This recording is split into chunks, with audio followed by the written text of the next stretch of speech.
Hey there, fabulous ladies. Welcome to Bring Back Your Pink, where we celebrate the fabulousness of midlife and beyond. I am Jen B, your host, your biggest fangirl and impact-driven entrepreneur living my biggest and boldest life, so you can too. Get ready to leave behind societal expectations and embrace a life filled with laughter, joy, and endless possibilities. So stand tall, turn up the volume, and let's dive into the world of living life in full color. Together, we'll rediscover the power of being unapologetically ourselves, and we will release our inner vibrancy, and together we will bring back our pink. Let's make every moment count, girls. Hello, beautiful lady, and welcome to this episode of Bring Back Your Pink. Today, I am so excited to have Catherine Bowyer with me, and I'm really thrilled to have this chat. Now, Catherine and I met via a mastermind, a business mastermind that we're both in, and we immediately clicked because we have very, very similar values. And very importantly, we both love pink. Now, Catherine has experienced game-changing moments in life that have challenged her to reframe her thinking. And she now lives and operates on a high because she found her internal happiness hive. Now, a happiness hive makes you truly buzz and awakens your magnificence within. I love that. It allows you to live 100% in alignment with your professional and personal journey, generating lifelong success patterns. Now, it took her a decade to understand this concept and bring to life her own happiness hive, and she is now in a unique position to help others find their own hive. Her secret to success is having the courage to be happy. Catherine has over 35 years of expertise in human behavior and personal transformation, and she is truly passionate about helping people change and live in their pure, happy state. Her life mission is to help change the lives of as many people as she can and to leave the world a better place for it. And as Mahatma Gandhi said, be the change that you want to see in the world. And I love that so much. And welcome, Catherine.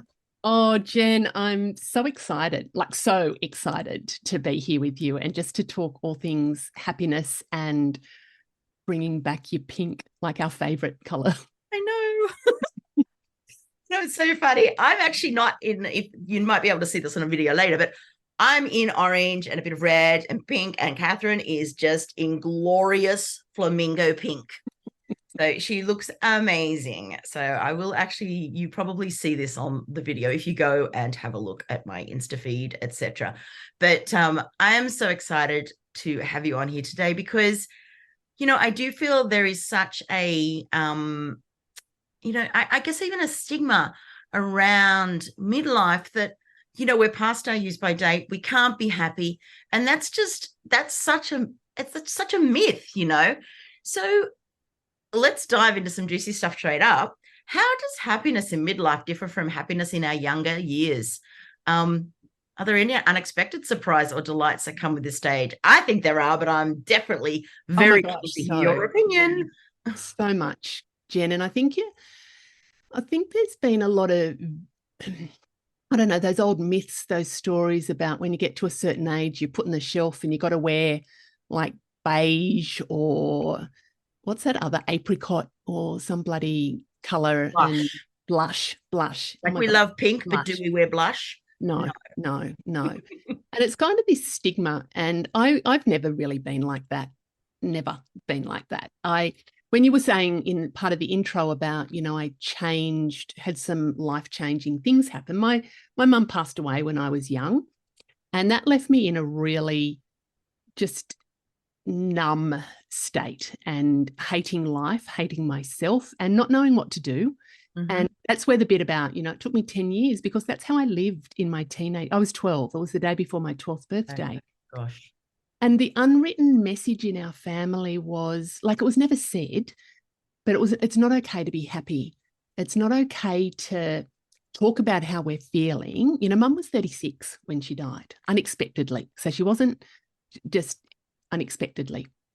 And so we weren't able to talk about how we were feeling. We weren't able to be happy because that made everybody sad. And it was just this weird ass feeling in, you know, my teenage years. And it wasn't until I was working and I was studying psychology, and I was getting exposed to a whole lot of really cool personal development and personal growth tools, techniques, that I learnt that I didn't have to live the way that I was living. I didn't have to live in that kind of sad, miserable, confused, invisible state, and that I could actually choose to live a better life. So I made the decision then that I was going to live my best and most beautiful life. And that meant that, really loving life. And I've made that commitment so I'm 57, and it was probably in my mid-20s that I made that commitment to myself, going, you know what, I know what it's like for life to just be miserable. I don't want that for the rest of my life. So I really made that commitment to myself. And I'm not saying that everything's been smooth sailing since then, but no, I've worked really hard. And that's where it said, you were talking about the courage to be happy.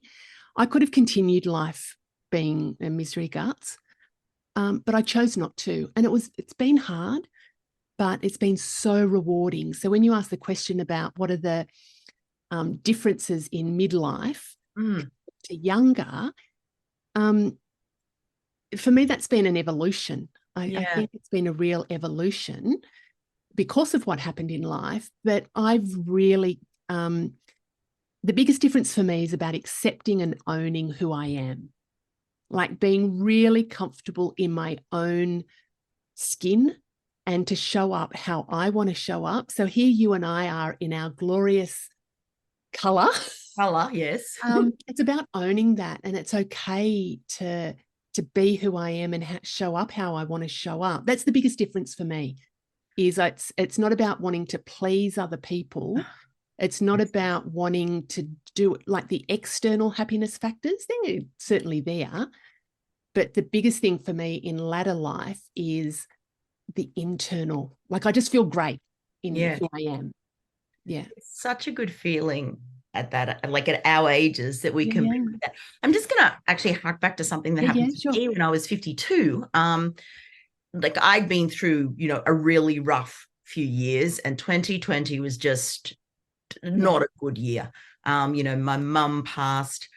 I got made redundant. My husband had to have a major eye surgery. My daughter had to have surgery. One of the cats died. It was just like this year, and it was so overwhelming. And I was so sad through that time. And I actually went on a business retreat and went under into a cacao ceremony. And we'd had a meditation the day before, and I'd gone into a green field where I was surrounded by my parents who've both passed and the cats. And, I just lost another cat like a few days before I went on this retreat. And then the next day we did this cacao ceremony and drumming journey. And I came out of it with permission to be happy. Yeah. And I've never looked back since then. And I'm actually getting goosebumps just remembering that moment because I came out and I was crying, and it was just like, I've got permission to be happy. I don't have to be sad. What happened to me doesn't define my happiness. I can still go on and be happy. Now, whether I would have been able to figure that out as a younger person, my dad passed when I was 23. Whether I could have figured that out then, I don't think so. But now, I guess as that midlife, I can go, yeah, like this is this. And that was, I feel like that, like I've, I've had a journey. I've been on your podcast, and I feel like that was the start, giving myself permission to be happy, because I think it's something we often forget, that we can be happy, and happiness is a really important thing for us, because it, more about this than me, but like, I feel like it releases the endorphins, it makes us feel good, and why not be happy? Oh, I 100% agree. And do you know what I find as you're saying that, something that comes forward for me is part of my journey was to give myself permission to be sad. That after mum passed away, it was like, I just had to get on with life. So I became very independent, very capable. But part of my journey was also making that decision to be happy, but to recognize all the sadness that I had been bottling up and all the other all the other lots of emotions. This is a swearing podcast, girl. Yeah, but all the other emotions. So one of the things I would really encourage people, I get asked a lot is, and comments about, that toxic positivity. Yes. and that, that's all bullshit. They say you can't toxic positivity. That's when we're happy all the time. I don't believe that we are happy all the No, time. we're not. I'm not. It's part of the spectrum of the emotions that we experience. And I tell you what, that end of the spectrum is much more fulfilling than that sad, lonely feeling like awful. But it's about experiencing it so you can then move into that happier state and be more resilient as well, Well, to that's be it. more resilient. And you're right. We do need to give ourselves permission to grieve. My dad's been gone for 32 years. Your mum, Yeah. obviously, a Yeah. lot longer. Yeah. And, it comes around to that time of the year when both mum and dad pass within 2 weeks of each other. Yeah. I'm like, thank you, parents. Yeah. Yeah. I literally know those 2 weeks I give over to my grief. Yeah. And I allow myself to grieve for them because they Yeah. were my parents. I loved them Yeah. dearly. Yeah. And, I've, You know what? I've For me, it's about myself. living life to the fullest. Yes, And that means experiencing all the feels, but not getting exactly. stuck. Like for me, happiness is absolutely a choice that I make. Yes. But that I still go through stuff that is tough and it's difficult. And there are days where I don't feel like dealing with life, but I do. And I don't get stuck there for very long. I actually No. call it my 5-minute pity party. Yep. I When think I'm what feeling a like great idea. that, I have a pity party. I Yeah. allow myself to wallow in it, but I don't stay stuck in it. That No. there's only been a couple of times where I've gone, oh, this is actually, I'm needing some extra support here because it's hard to get out of it, but it's about making that choice. Do Very I want to much so. stay here or do I want to be in a place that actually makes me feel good? And for both of us, losing parents at a younger age, we know life is short. Yeah, yeah, Life absolutely. is short, and we Absolutely. need Yeah. to celebrate Yeah, every yeah. moment and be not, as I said, we're not going to be happy every moment, but we need to Mm, embrace it, embrace the happiness and embrace yeah. the happy moments, when we come. I used to be, a little bit embarrassed, I suppose, to show things that I do and what have you. I'm flying to New Zealand on Thursday on Emirates because I've been dying to fly in Emirates. Yeah. And we are flying first class. And I am so excited. Yeah. It's like my husband, we have the points, Yeah. it's all done with points. But, and yes, it's a silly, vain thing. But, I can't wait to get on that plane and, Oh my gosh. first class and just, and embrace it because, life is short. And you've worked hard. I think it's interesting, isn't it, when we feel like we have to make excuses or we have to go, oh yeah, but it's Yeah, like embrace that.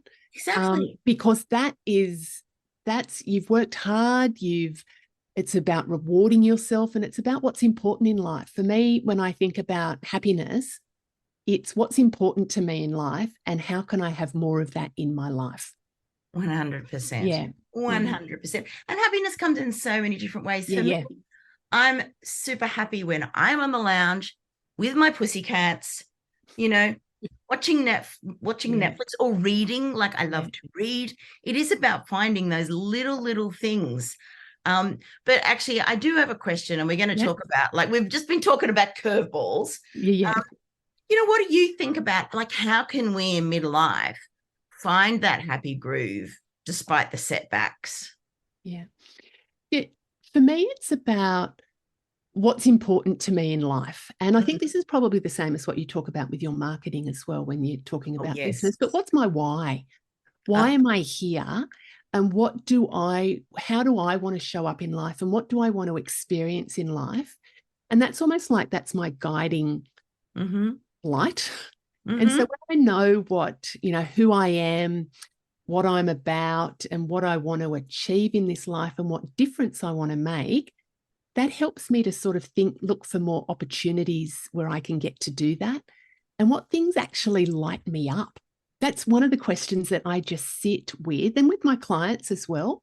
Like a lot of my clients, they're women who are experiencing change. They're going through change in life, whether that's a young woman who's had a breakup or it's looking for what her purpose in life is, or whether it's a woman in her midlife where she's sick of working for somebody else and wants to do her own thing, or whether it's somebody in similar demographic to me where the kids have left home and it's like, who am I now that, I've been the mum, still am the mum, but, who am I in this next phase of life? Well, because our focus has gone, hasn't it? Like the kids are our focus and they move in their lives and all of a sudden we're kind of rudderless in some ways. Yeah. And so I get people to say, to really think about, well, what lights you up?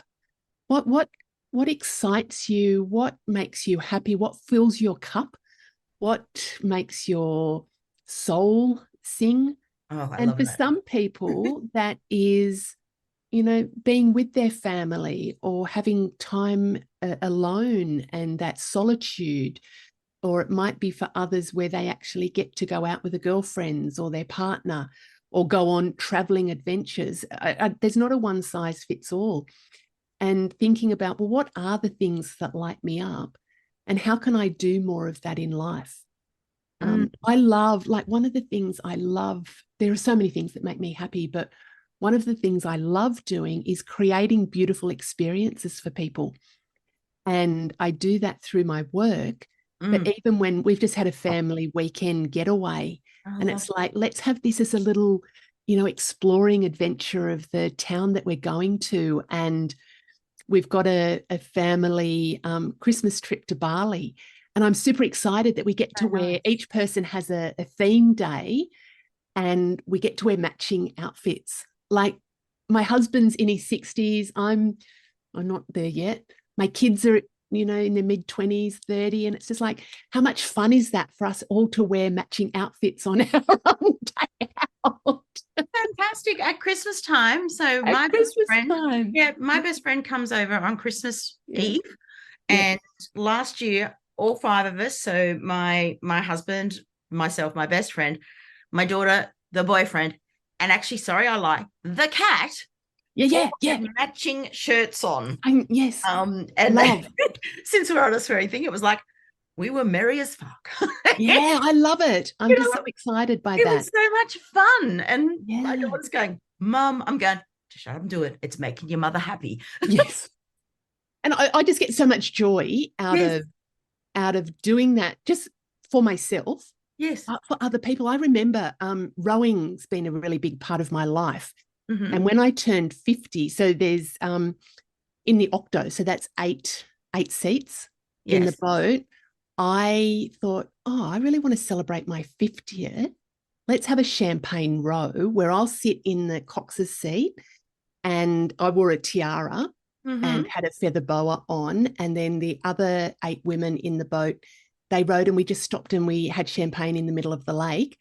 And I've been renowned for making a champagne rowing lanyard, because when you're rowing, you're going backwards and your hands are, they can't see us on the podcast, but your hands are on the oars. Yeah.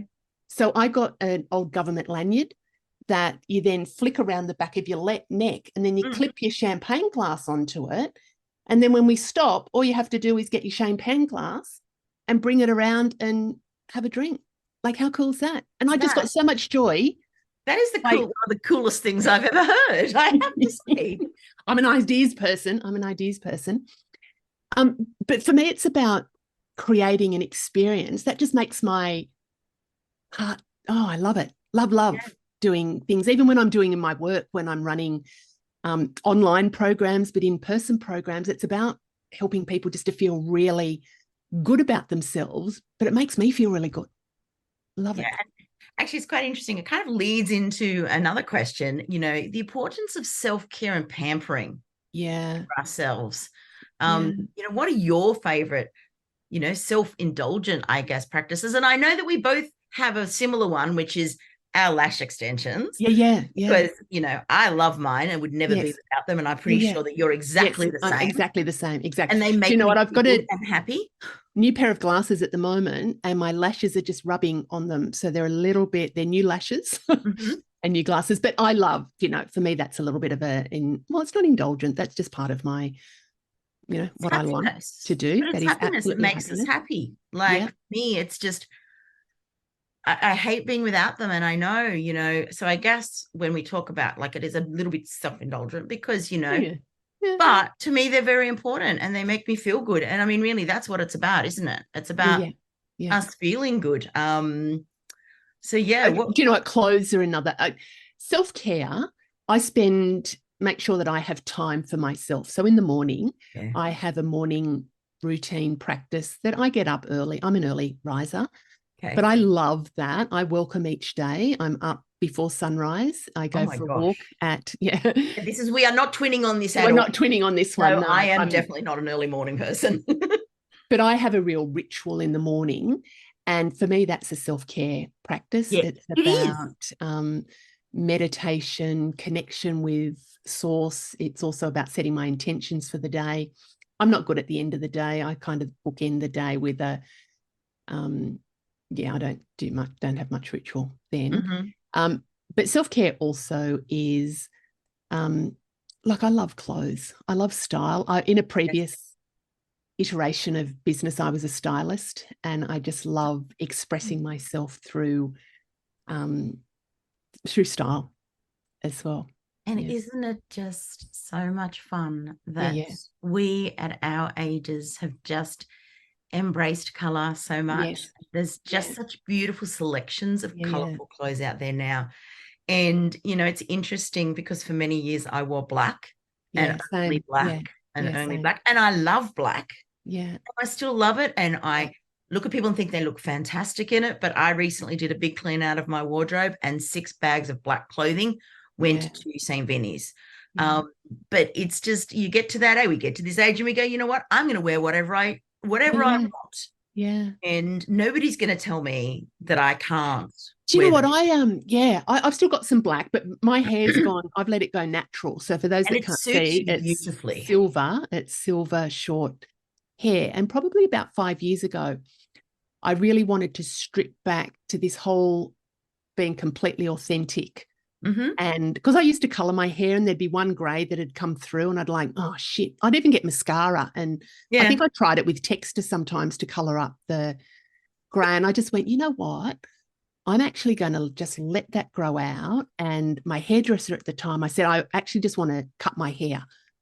And she said, no, you can't do that. Let's go through a process and we'll put foils in and we'll blah. In about 18 months, I'm going, far out. This has just taken way, way, way too long. I'm sure there are quicker ways to do this. Yeah, 18 months. I said, just cut my hair. And do you know what? This is another podcast episode, but I was scared of my hairdresser. So that's another story. Oh my God. That's another story. But anyway, she said, no, we can't cut your hair. And I came home from the hairdresser and I said to my husband, get your clippers out. And I just got him to shave my hair.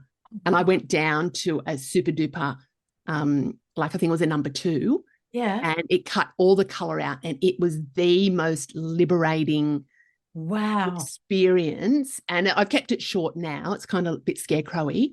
Oh no, it looks amazing. I love your hair. I love your hair so much. Thank you. But I play around with color with it as well. Like it's changed. So sometimes black, if I'm in a real kind of kick-ass mood, I'll wear black, but I'll wear my bright pink glasses with it. Whereas other days I'm like, I feel a bit softer. I'm very free-flowing I'm not consistent. I'm not consistent. Sorry, are we off top? Oh, sorry. No, we're still talking about what makes us happy. And that's what this actual conversation is about. And hello, let's just talk about, just stop over to menopause for 1 second and forgetting what we're talking about. Because that seems to happen in nearly every episode because I get brain fog and I'm so easily distracted. And once I start talking, it's just like, oh, what were we talking about?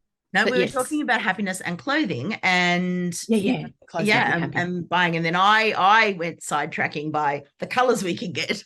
But color makes me happy too. Yeah. Colors are big. Colors has a really big impact on me. It has a really impact. Yeah. Me too. I look back at photos of myself a few years ago in the black and I can see myself. I'm quite sad now. Yes, if I wear black these days, it is always with like hot pink sneakers, big earrings, glasses, matching bags, accessories, all of the things, because I feel like, I don't know what I don't feel sad in black, but I feel like I'm not actually, and I love it, but I feel like then I'm not living my authentic self It's a by different wanting energy, to isn't it? have Yeah. all the It's a color. different, yes. Yeah.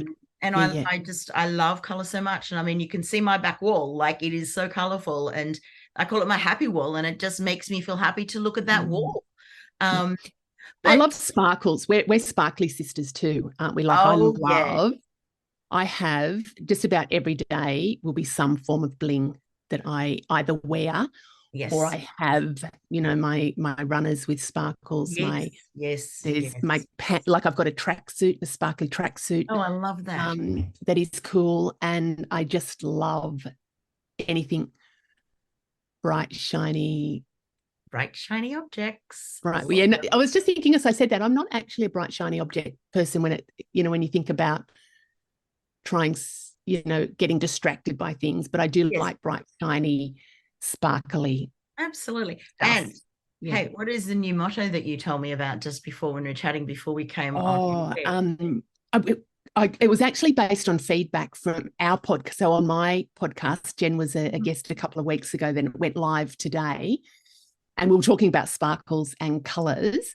And there was a post on my social media that said that she was wearing all black and she needed a bit more sparkle in her life. So she went and bought herself a new sparkly phone case. And that she said, see, you are making a difference in the world, one sparkle at a time. And that kind of made my heart sing to think that, number one, people listening to our story about just, we were just talking through something similar to what we're talking through now, and the impact that has on people. And it was kind of like, through the conversation, she said that it reminded her to bring back more sparkles and color into her life. So that was cool. That's so good. Yeah. I mean, that's what we're both about. We're both yeah, helping women shine and be absolutely. their true selves and be who they were meant to be in the first place. Not, Yes. I mean, people that have listened to my podcast, I feel like I'm gonna say this quote every single time in every single episode. But my favorite quote is, maybe the journey isn't so much about becoming anything. Maybe it's about unbecoming everything that really isn't you, so you can be who you're meant to be in the first place. Yeah. And sometimes we have to strip that back, and sometimes it can take years for that to happen. But we do end up there in the end being who we were meant to be. And I mean, I'm pretty sure you would feel the same as me, that I'm exactly where I'm meant to be right now, doing 100%. exactly what I was meant to do. And that makes me super happy. So I've done a lot of work around, like I work with women about growth and transformation. And for me, I know that's my calling in life. That's not something that I've gone, I'm going to do that. I've just been called and led to helping women to feel, and blokes too. I work with blokes in not as much as women, but to feel really great about who they are and to show up confidently being who they want to be and creating a life that they're excited to jump out of bed every day to live.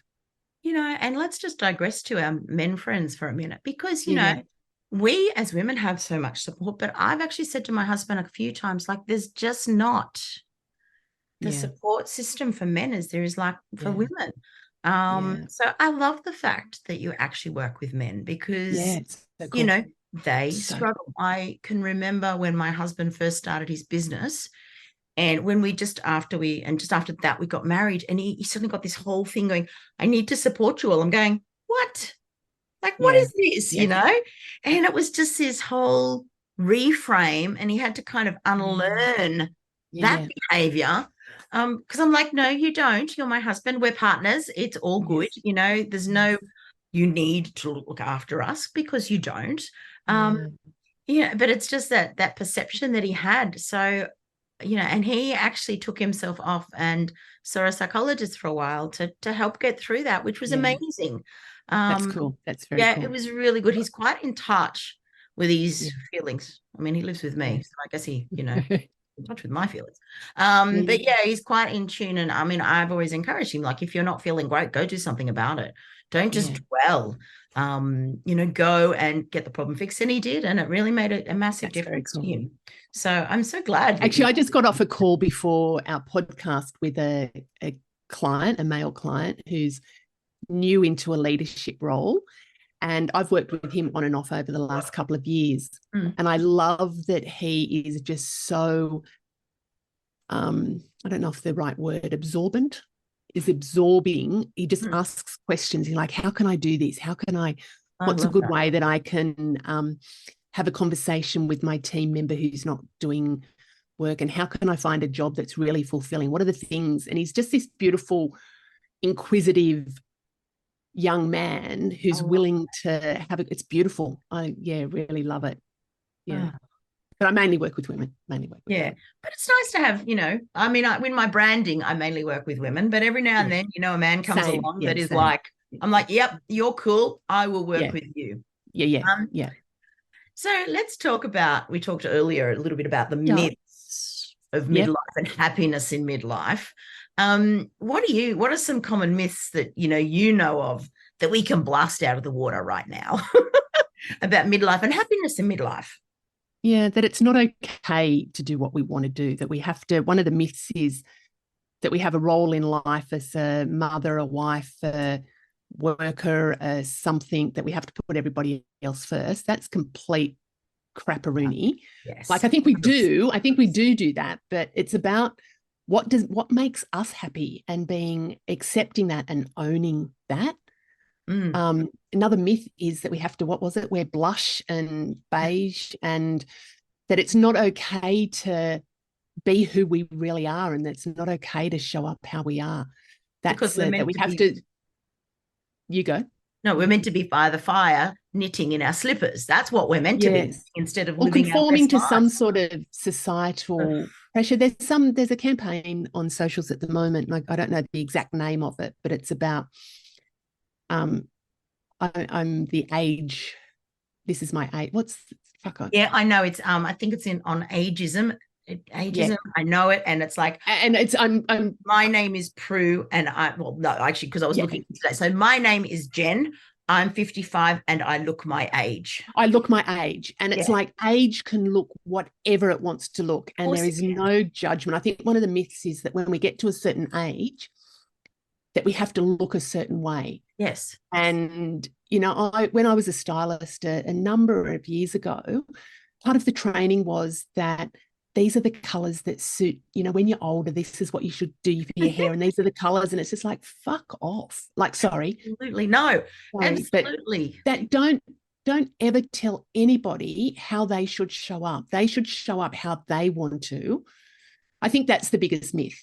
That we have to look a certain way when we're a certain age. It's a huge myth. I mean, here I am at 55 with hot pink hair. Now, I'm going to have that hot pink hair till the day I die, because I love it. And it's actually about what makes me feel good. And, the same as what makes you feel good. And I mean, I just want to say it to all of you ladies out there that are listening to this and, maybe feeling that they're living to what other people expect of them. Don't do that, girls. Don't do that. Do what makes you happy, because honestly, everyone around you is going to be better off for it, but of course so are you, because once you come into your true self and be who you're meant to be, you're going to feel like a different person. I won't say you're going to bounce out of bed, because I never bounce out of bed because I'm not a morning person, but you're going to get up and feel happy. Maybe I need to adjust my marketing message to I mean, I never bounce out of bed, but lots of people do. And see, actually, this has been something very interesting, because I've obviously I'm self-employed, have my own business, and I've been going through this thing recently, like, everyone I know is a morning person and they all have business. I'm like, is there something wrong with me that I'm not? And I went, no, actually, no, there's not. I work later at night. I'm quite happy doing that. That suits me. I'm being who I want to be, and that makes me happy. You know what, too? I agree with that so much. And it's also about the myth about what is midlife, that, I'm 57. In my mind, I'm 44, like 44 eternally. That's just my power number. That's how I Yep. see myself. Mine's 36. 36, Mm-hmm. yeah. But to me, the number is, it's kind of just this arbitrary thing. Yeah. I feel more alive now than I did when I was in my 20s and my 30s. I have much more of a zest for life now. Too. And so that's one of the myths. And I also think that when we show up how we want to show up, for me, it's different at different days and weeks. And it's not about drawing a line in the sand saying, oh, this is how I'm going to be for the rest of my life. It's about, this is how I'm going to be for now, because we're continually evolving. And that's completely okay to say, well, actually, no, I'm not going to be that person. That just doesn't resonate. And so I'm going to try something else on. And I think that's a really powerful thing for us, to be that liberation about being who we want to be, when we want to be. And it's okay if it's not the same every day. Exactly. Honestly, some days I, I'm all dressed up, in all the color. And then other days I'm walking around the house in my track pants and a dag t-shirt with no bra on because I can't do no bra. I can't do no bra. Oh, I can. Yeah.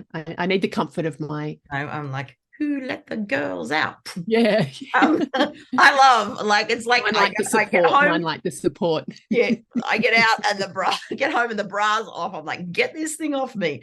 Interesting, but it's all about, as we say, it's all about what makes us feel good, comfortable, happy.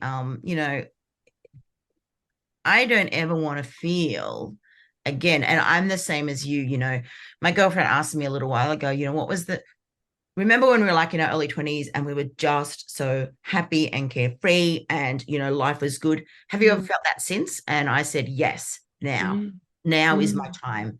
The last sort of 18 months have been full of self-discovery and a journey. And whilst it's been difficult, the joy in becoming and unbecoming has been so tremendous.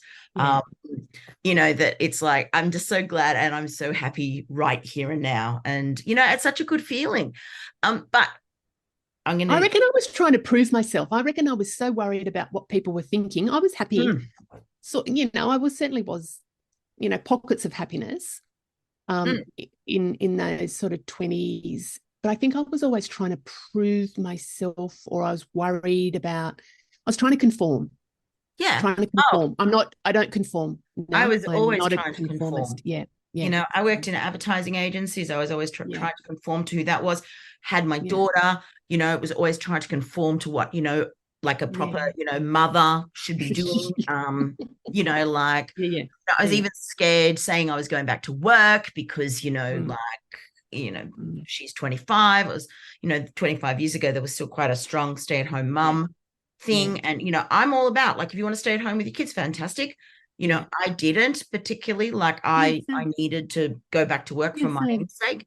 And, but I was trying to conform and I didn't want to say, that I was doing that. But so now where it's like zero fucks given about what other people expect, that's when I think we can be our true selves and let ourselves be happy. And I mean, honestly, yes, we're talking about midlife today, but, I would say to anybody in their 30s that's listening, if you can become like that, let go of what you think people, think about you and those expectations and just be who, you've always wanted to be, I would say go for it because, it's going to give you an amazing life. And that's what we want.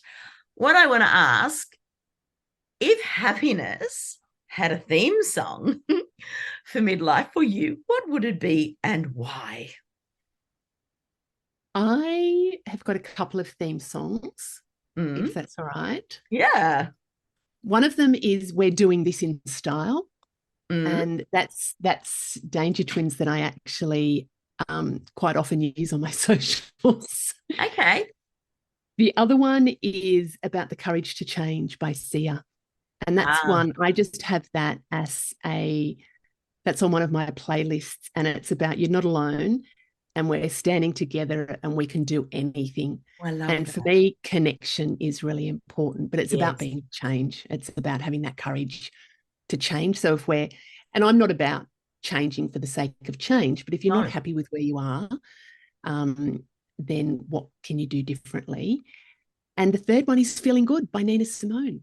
And it's about, Ooh, and I've had the Michael I like Bublé on repeat for many years, but it's a new dawn, it's a new day, it's a new life, that. and I'm feeling good. I've just got That goosebumps. just gives me goosebumps. I That just gives love. me absolutely, those three are kind of on my cycle, my playlist. Yeah, I What would love you that. have? What's your theme So for happiness? it's funny, I came in with one and I've just remembered a second. So probably number one is Bright Side of the Road by Van Morrison. Yeah, I nice. love that, like, from the dark Yeah, and lonely street to the bright side of the road. And that's where I feel like I've come to now. yeah, yeah, And my theme song and the song that I actually have when I am speaking is Break Free by Ariana Grande. And I heard yeah, that last year on Sing 2, and it just gave me goosebumps. And I don't want to die a lot. Like, just, yeah, it was time to break free. And that was the yeah, motto of my life last year. And I think, as we're talking about breaking free of expectations and the shackles, like, it's such a great song and it's a great dance song, and yeah. it's just really cool. I didn't come up with a third one, but I suddenly thought, Yeah, how sorry. Do you know, just really quickly, I know we're about to wrap up, but one of the things I think about, and I get clients to think about this as well, is if we're sitting in our rocking chairs when we're in our 90s and we're looking back on life and reflecting on how life was, I don't want there to be any regrets. I want to know that I've given life my fullest, that I've given things a go, that I've mended stuff that might have gone a bit wobbly. I want to be able to sit in that rocking chair and really look back on life and know that it was the best and most beautiful that I could possibly make it. So I don't know if that's a little I love that. visualization And for I people to do. actually, Yeah. yes, because what I Mm. was going to ask you was, have you got one last piece of advice for bringing Yeah. happiness into your life? And I think that is just amazing. And there's a beautiful book out there. I think it's called Nine Regrets of the Yeah. Dying.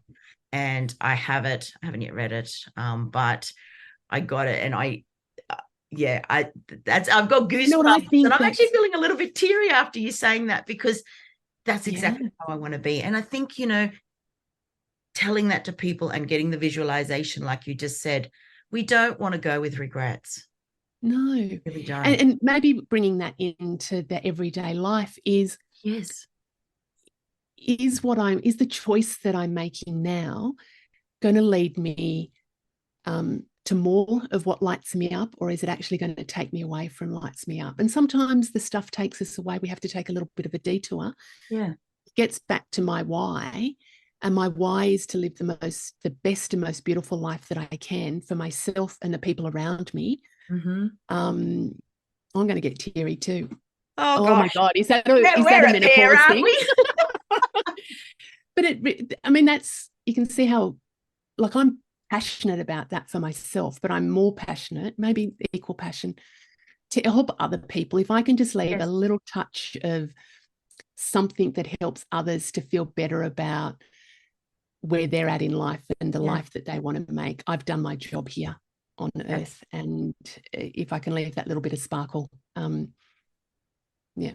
and that's why I invited you on this podcast. We are so like-minded, because that's exactly Yeah. how I feel. If I can Yeah. touch someone, if I can Yeah. help someone in some way with my journey, as you as well, aren't we the lucky people? Yeah. We are Yeah. so Yeah. blessed that we get to do what we do. Yeah. And get to meet such beautiful people Ah, in doing it. Love it. Love, love. love, love, Thank you. love. Well, that's the perfect way to end. Thank you so much for coming on. I think this has been an epic episode, and ladies, listen to the whole episode. Catherine has dropped beautiful tips throughout to live a happy life. And honestly, let's just go out and do this thing. Like, let's rock this thing we called life. Now, very importantly, Yeah. before I forget, where can people actually find you? Oh my gosh. Listen to us both chatting on and then I know. Oh, hang on. I mean, it'll be in the show notes, people. It'll be in the show notes. It'll be in the show notes. So follow me at the Happiness Hive on socials. Mm-hmm. My website is happiness-hive.com. Mm-hmm. Happiness Hive podcast. And you Yes. can listen to Jen's episode as well. And just Happiness Hive. Okay, just Google Happiness Hive. Google Happiness Hive. I've got a couple of little programs coming up. I'm in the process. Brilliant. I do one-on-one coaching with people, and I've got some do some strategy sessions, but I'm working on some programs, Jen, that I'm super excited about. But my normal way of doing it is super excited, throw it out into the world, and then I go, oh, actually, I just want to change that. So I'm doing something a little bit different. Okay. I'm thinking about things and I'm letting it morph, and there's going to be a beautiful program in the new year, the Bliss Blueprint, which is just going to be so beautiful to help women to really show up living and loving life how they want to live and love life. So it's creating your own bliss blueprint, which for me is extreme. Bliss is extreme happiness. Yeah. It's not just happiness, it's extreme happiness. So that's going to be launched in the new year. I'm just getting all the stuff sorted. And girls, you've heard it here first. So watch out for the Bliss Blueprint.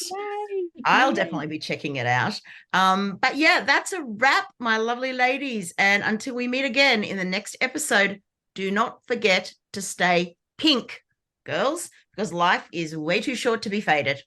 I will see you next time. Bye. Hey, ladies, I created this podcast because I know we need more of it to help us bring back our pink and live our best lives. But guess what? We can't do this alone. So if you loved this episode, let's spread the word. Share it on your socials, send it to a friend, and don't forget to write us a review. By doing this, you become part of the movement to bring back your pink and inspire others to do the same. I'm incredibly grateful to have you in my world as we live life in full color and become our authentic selves. Together, we're unstoppable. Let's keep rocking and bringing back the pink.